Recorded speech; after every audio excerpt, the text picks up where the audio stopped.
अस्सलाम वालेकुम। एक मरतबा फिर आप लोगों को वेलकम है हमारे चैनल पर। आज हम लोग इंशाल्लाह माइक्रोसॉफ्ट का एक दूसरा टूल है ऑफ़िस पर हम लोगों ने काफ़ी डिस्कशन कर ली है। आज हम माइक्रोसॉफ्ट के एक दूसरे टूल पर ऑफ़िस के हवाले से पावर पॉइंट पर इंशाल्लाह हम लोग डिस्कशन करेंगे। पावर पॉइंट क्या है, ये मैंने पावर पॉइंट को ओपन कर लिया है। हम कम से कम टाइम में इंशाल्लाह ज़्यादा से ज़्यादा काम को सीखने की कोशिश करेंगे।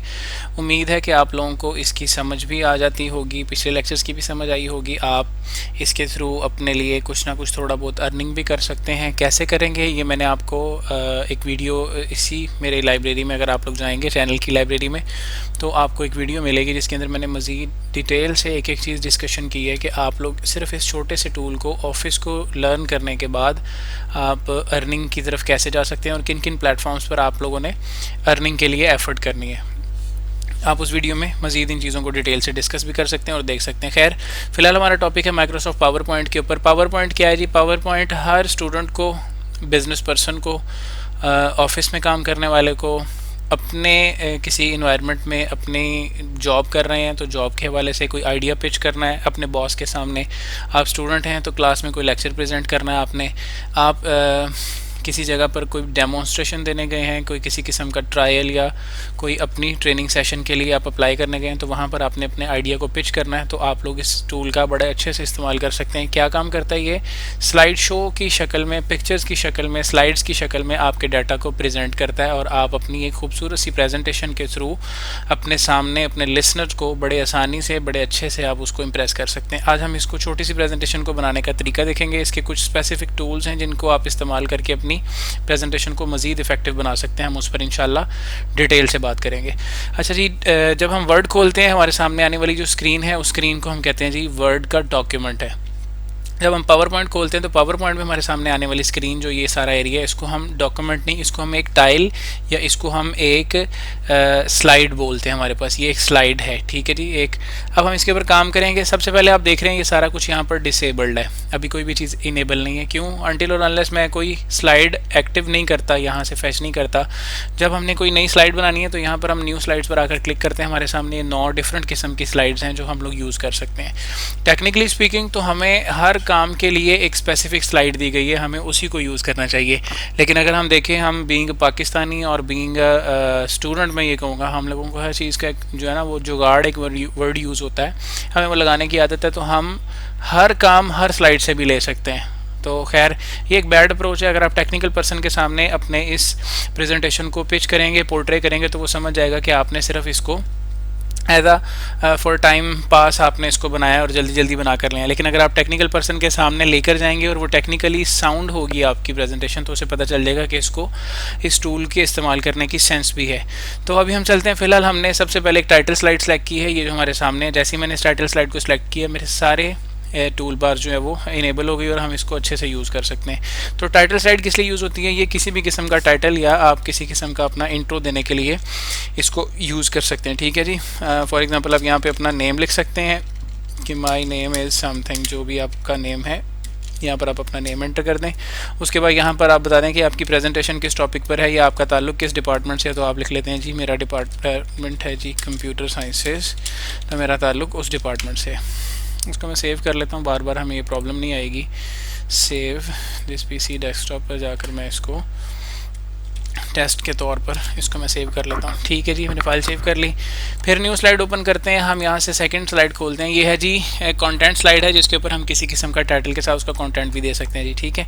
तो यहाँ पर फॉर एग्जांपल हमारा कोई आर्टिकल चल रहा था, हम उस आर्टिकल का अपना नेम यहाँ पर मेंशन करेंगे, आर्टिकल नेम जो भी है, और उसके बाद हम उससे रेलिवेंट, अब इस स्लाइड को हम मल्टीमीडिया स्लाइड भी बोलते हैं। मैं यहाँ से दोबारा खोल के बताता हूँ। हर वो स्लाइड जिसमें आपको ये वाला एरिया नज़र आ रहा है, ये कलरफुल सा, जिसके अंदर ये 6 डिफरेंट ऑप्शन है, इसको मल्टीमीडिया स्लाइड भी बोलते हैं। मल्टीमीडिया स्लाइड क्या होती है? मल्टीमीडिया स्लाइड वो होती है कि जिसके अंदर आपके पास ये 6 डिफरेंट फीचर्स हों। राइटिंग का तो है ही है, ये बुलेट्स की शक्ल में आ रहा है आपके पास, आप कुछ भी राइट कर सकते हैं जो आप चाहते हैं यहाँ पर लिखना, आप बड़ी आसानी से यहाँ पर राइट कर सकते हैं। लेकिन इसके अलावा मल्टीमीडिया स्लाइड जो है हमारे पास, अगर आप देखें तो ये हमारे पास लिखने के अलावा इसके पास और भी सारे ऑप्शंस अवेलेबल हैं जी। इसके अंदर हमारे पास वो क्या है जी, मैं आपको भी बता देता हूँ जी। हमारे पास आए थे जी 6 डिफरेंट ऑप्शन है। सबसे पहला ऑप्शन है जी टेबल का। हम यहाँ पर इसके अंदर इसको कॉल करके इस बटन को प्लग एंड प्ले वाला बटन एक छोटा सा लगा, हम इसको क्लिक करके यहाँ से एक छोटा सा अपनी मर्जी का एक टेबल भी बना सकते हैं। ठीक है, वही सारे टूल्स, वही सारा मेथड जो हमने वर्ड में अप्लाई किया था, और हम इस टेबल के अंदर अपनी वैल्यूज़ को पुट कर सकते हैं जो भी हम लोग पुट करना चाहते हैं। जैसे हमने वहाँ पर नेम और उसकी जो थी वो क्वालिफ़िकेशन जो थी हमने उठाई थी सीवी के लिए, एज़ इट इज़ आप यहाँ पे कोई भी डाटा जो है वो रैंडमली पुट कर सकते हैं। मैं अभी रैंडम वैल्यूज़ जो है वो लिख रहा हूँ यहाँ पर, ताकि हमें पता चल जाए कि ये टेबल भी बन जाता है। अब हमारा काम इसकी कंटेंट की सेटिंग नहीं है, हमने प्रेजेंटेशन को कैसे इफेक्टिव बनाना है, इसके टूल्स कौन से, हमने उसके ऊपर बात करनी है। अच्छा, जब आपने किसी चीज़ का कंपैरिजन करना है तो आप ये कंपैरिजन वाली स्लाइड उठाएंगे। ये दोनों हमारे पास कंपैरिजन वाली में, फॉर एग्जांपल मैं ये उठा लेता हूँ, तो मैं इसको कहता हूँ जी ये कंपैरिजन स्लाइड है जी। अच्छा जी, और किस चीज़ का कंपैरिजन कर रहे हैं हम लोग यहाँ पर, फॉर एग्जांपल मैं कहता हूँ जी प्लांट किंगडम है जी एक साइड पर, और दूसरी साइड पर है जी एनिमल किंगडम है। एग्जांपल के तौर पर मैं इसको ले लेता हूँ। अब हमारी यहाँ पर प्लांट किंगडम से रेलिवेंट हम अपना टेक्सचुअल डाटा भी लिख सकते हैं, हमारी मर्ज़ी है। ठीक है जी, टेक्सचुअल डाटा किसी भी किस्म का जो हम लिख सकते हैं, और यहाँ पर हम जो है वो कुछ भी इमेजेस की शक्ल में भी डाटा जो है उसको भी प्रोवाइड करना चाहें तो हम इमेजेस भी ले सकते हैं। Images can also be placed in this slide. ठीक है जी। अच्छा, हम करके देखते हैं। अगली स्लाइड में एक और खोल लेता हूँ। स्लाइड्स में ज़्यादा इसलिए बना रहा हूँ क्योंकि मैंने इनके ऊपर जब आगे फॉर्मेटिंग करनी है तो मुझे काफ़ी सारी स्लाइड्स चाहिए। टेबल के बाद हमारे पास सेकंड टूल है जी इंसर्ट चार्ट। चार्ट क्या होता है जी, फॉर एग्जांपल आप कोई ऐसा काम कर रहे हैं जिसमें आपको कोई स्टैट्स, कोई ग्राफ्स शो करने हैं, तो आप ये मल्टीपल आपके पास टाइप्स हैं चार्ट्स की। आप यहाँ से कोई भी बार चार्ट, ग्राफ चार्ट, कोन चार्ट, ये सारे लाइन, पाई, बार, एरिया, स्टॉक, सरफेस, आप जौन सा मर्जी चार्ट यहाँ से यूज़ करके आप उसको अप्लाई कर सकते हैं। जैसे ही आप चार्ट को इनेबल करेंगे तो ऑब्वियसली इसका इंटेलिजेंस काम करेगा और ये आपको कहेगा कि उस चार्ट के अगेंस्ट जो वैल्यूज़ हैं आप वो देना चाहते हैं तो वो दें। फॉर एग्जांपल आपको प्रेजेंटेशन दे रहे थे और आप उसके अंदर अपनी एक्सपेंस शीट को, घर के बजट्स को मैनेज कर रहे थे, तो आप उसमें देखेंगे, यहाँ पे देंगे जी कि ये मेरा जो है जी फूड आइटम्स पे खर्चा आया है इस मंथ। ठीक है जी, और ये था जी मेरा, लाइक मैं ग्रॉसरी लिख देता हूँ, फिर दोबारा वही बात कर देता हूँ। मैं स्पेलिंग मिस्टेक्स को ज़रा इग्नोर कीजिएगा क्योंकि मैं टाइम को सेव करने के लिए थोड़ा स्पीडीली टाइप करने की कोशिश करता हूँ तो वो मिसिंग कर जाती है। फूड आइटम्स के बाद ग्रॉसरी के बाद मैं कहता हूँ जी ये थे जी कोई मिसक्लेनियस एक्सपेंसेस थे हमारे फॉर एग्जांपल, और ये था जी हमारे बिलिंग्स जो हुई थी या बिल्स जो थे हमारे इस मंथ के वो आ गए। मैं इसको सेव करके क्रॉस करता हूँ। यहाँ पर देखें food item, grocery, miscellaneous expense category, और उसके हिसाब से आप जो भी बनाना चाहते हैं उसकी वैल्यूज़ जो भी देना चाहते हैं, हॉरिजॉन्टल कौन सी वैल्यूज़ देनी है और आपने वर्टिकल कौन सी वैल्यूज़ देनी है, आप उसको यहाँ पर मेंशन कर सकते हैं। अच्छा जी, अगली देखें, ये टेबल हो गया, ये इन्फोग्राफ ये चार्ट्स हो गए हमारे पास। ये आ जाते हैं जी स्मार्ट ग्राफिक्स में आपके पास क्या आती हैं, आप फॉर एग्जांपल मुख्तलिफ साइंस की कोई प्रेजेंटेशन दे रहे हैं, कोई कंप्यूटर साइंस के कोई एल्गोरिदम्स हैं उनको एक्सप्लेन करना चाह रहे हैं, तो उनके लिए आपके पास बनी बनाई शेप्स हैं, आप इन तमाम शेप्स को यूज़ कर सकते हैं। ये कलरफुल हैं, उसके बाद आप इनके अंदर टेक्सचुअल डाटा भी एंटर कर सकते हैं। फॉर एग्जाम्पल मैं इसमें से ये चूज़ कर लेता हूँ, मैं कहता हूँ जी मैं ये लगाना चाहता हूँ, हेक्सागोनल शेप है, तो वो खुद आपको कह रहा है कि ये क्या है। आप इसके अंदर जो है वो मल्टीपल चीज़ों के नाम लिख सकते हैं। मैं लिखता हूँ जी मार्स, यहाँ पे लिखता हूँ जी मैं अर्थ। ठीक है जी, यहाँ पे मैं लिखता हूँ जी हमारे पास आ गया जी जुपिटर। ठीक है जी, और मैं इसको कह देता हूँ, यहाँ पर भी मैं कुछ लिखना चाहता हूँ जी तो वो मेरी मर्ज़ी है, इसको मैं नेपच्यून कर देता हूँ। वट मैं छोड़ रहा हूँ जल्दी टाइम बचाने के लिए। आप इसकी रीसाइजिंग कर सकते हैं, इसको जैसे मर्ज़ी एडजस्ट कर सकते हैं, शेप के अंदर अपनी मर्ज़ी की अल्ट्रेशन कर सकते हैं।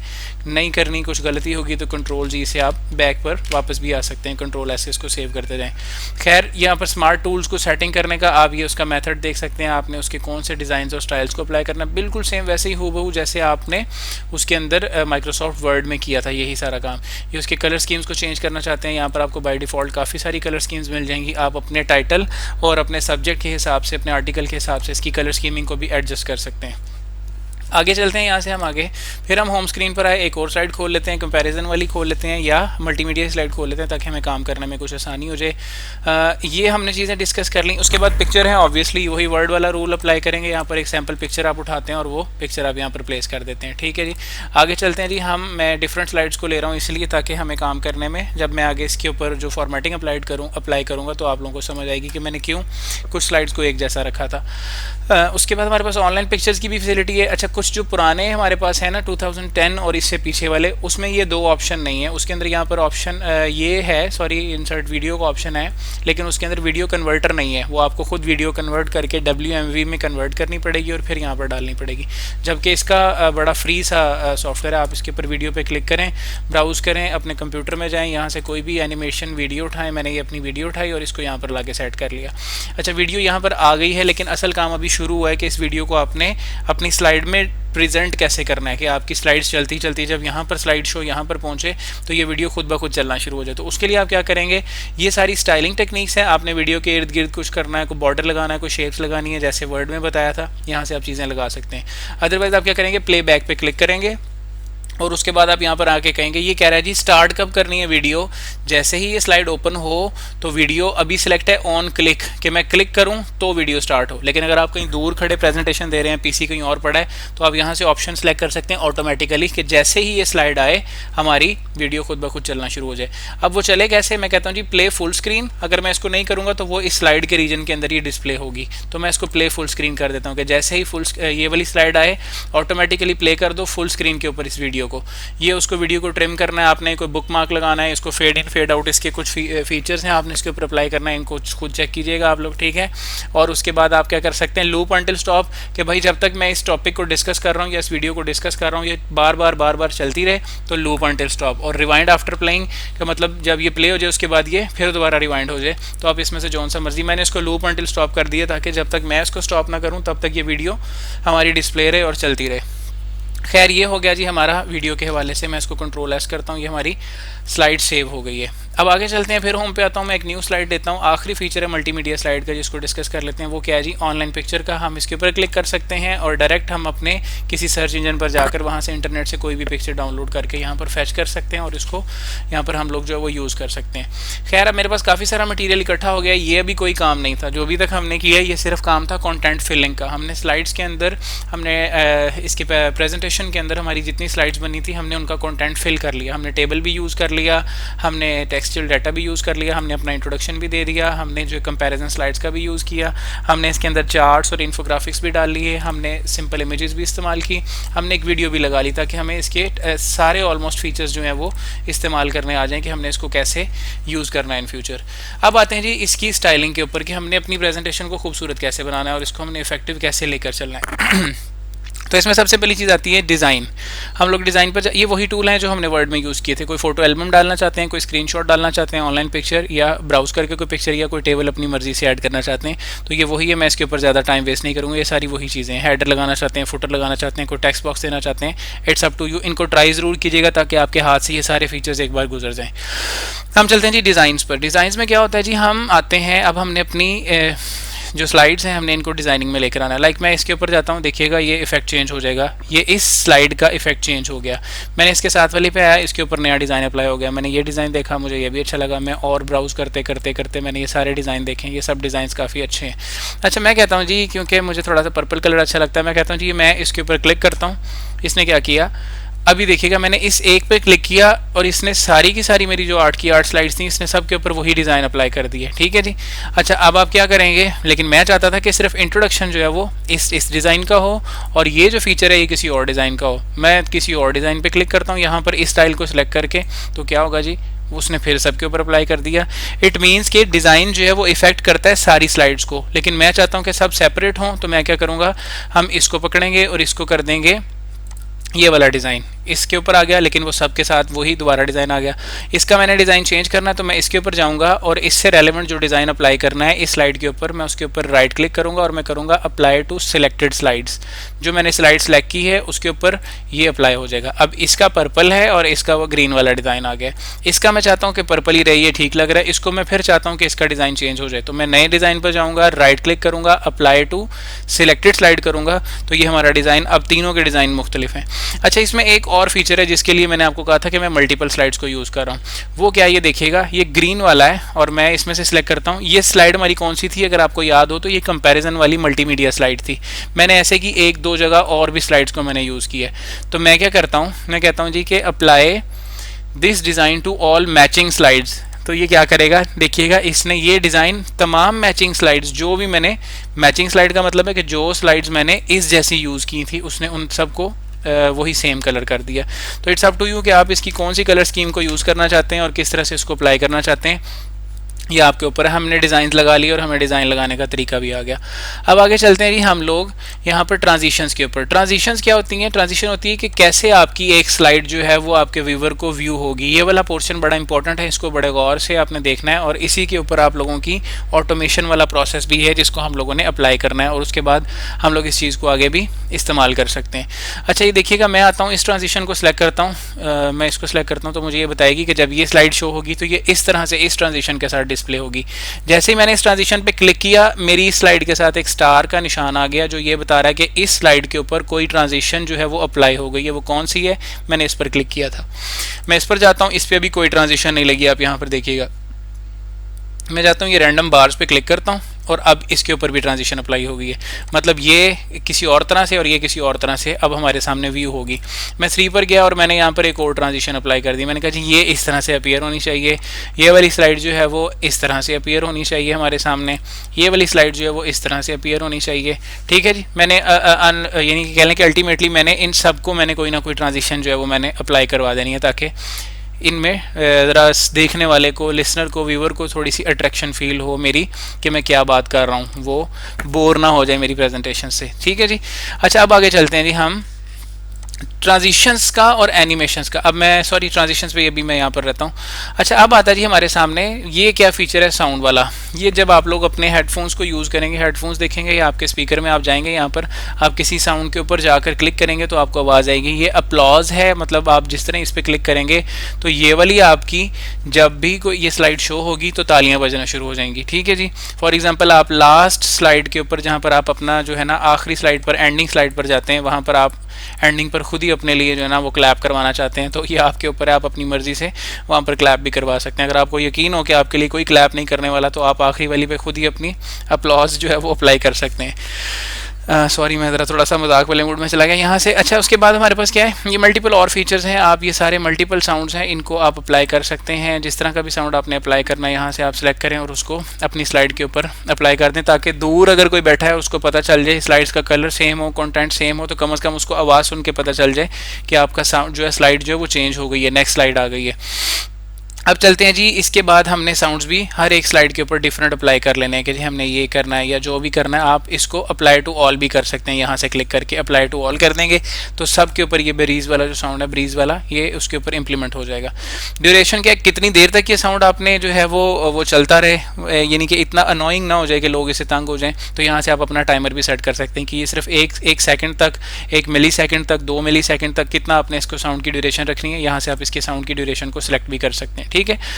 अब आ जाते हैं जी कि आपका जो स्लाइड शो है, जब आप स्लाइड शो कर देंगे तो आपकी स्लाइडें ऑटोमेटिकली खुद चेंज होनी चाहिए। ठीक है। तो उसके लिए आप क्या करते हैं, उसके लिए हम ये करते हैं, पहला ऑप्शन ये है ऑन माउस क्लिक, कि हम पहली स्लाइड चला दें, हमारे हाथ में रिमोट है या माउस हमारे करीब है तो हम खुद क्लिक कर करके अपनी स्लाइड्स को चेंज करते रहें। अगर तो आप ऐसे चाहते हैं तो ठीक है, इसे ऑन माउस क्लिक रहने दें। अगर आप चाहते हैं कि ये खुद ऑटोमेटिकली थोड़े थोड़े टाइम के बाद भी चेंज हो और मेरे माउस क्लिक पर भी चेंज हो, तो आप इन दोनों को चेक कर दें और यहाँ से टाइमर आप खुद सेलेक्ट कर देंगे कि आप इसको कह देंगे जी कि ये 2 सेकंड्स के बाद जो है ना ये चेंज हो जाए। फॉर एग्जांपल मैं इसको कर देता हूँ जी, ये 2 सेकंड्स के बाद चेंज हो जाएगा। तो अभी क्योंकि टाइम कम है तो मैं इसको 2 सेकंड का टाइमर लगा के अप्लाई टू ऑल कर देता हूँ। अब सारी स्लाइड्स जो हैं वो 2 सेकंड्स के बाद जो है वो चेंज होना शुरू हो जाएंगी। आगे चलते हैं जी एनिमेशंस के ऊपर। एनिमेशंस क्या होती हैं, दोनों चीज़ों में फ़र्क जो है वो जान लीजिएगा। वो क्या है जी, ट्रांजिशंस जो हैं वो स्लाइड्स के ऊपर अप्लाई होती हैं कि स्लाइड्स को इफेक्टिव कैसे बनाना है, वाइप हो के, स्प्लिट हो के, रैंडम बार्स की शक्ल में। जबकि एनिमेशंस जो है वो स्लाइड के ऊपर मौजूद जो कॉन्टेंट होता है ना, ये राइटिंग्स लिखी हुई हैं ये और ये इनके ऊपर अप्लाई होता है। जैसे मैंने इसको सेलेक्ट किया तो ये सारा इनेबल हो गया, जब तक मैंने इसको सेलेक्ट नहीं किया था, स्लाइड तो सेलेक्ट थी तो ये डिसेबल ही था। मैं कंटेंट सेलेक्ट करता हूँ और मैं कहता हूँ जी ये स्प्लिट होकर आएगा कंटेंट, इस तरह से मैं कहता हूँ जी ये वाला कंटेंट वाइप होकर आएगा इसके ऊपर। ठीक है। इसके ऊपर आता हूँ, मैं कहता हूँ जी मेरा ये वाला कंटेंट जो है ये फ्लाई इन करके आना चाहिए इस तरह से, ये वाला कंटेंट जो है मेरा इसके ऊपर ये बाउंस होकर आना चाहिए। ठीक है। तो ये सारे कंटेंट्स हैं जिनको आप अपनी स्लाइड को मज़ीद अट्रैक्टिव बनाने के लिए यहाँ से आप एनिमेशंस का भी इस्तेमाल कर सकते हैं कि आपने किस तरह से उन एनिमेशंस को इस्तेमाल करना है। ठीक है जी। आगे चलते हैं जी हम लोग, ये एनिमेशन को भी आप ऑन क्लिक भी ले सकते हैं और प्रीवियस और आफ्टर एक दूसरे के साथ ड्यूरेशन का डिले डालकर आप थोड़ी थोड़ी देर के बाद भी ये खुद ब खुद अपीयर भी होती रहेंगी।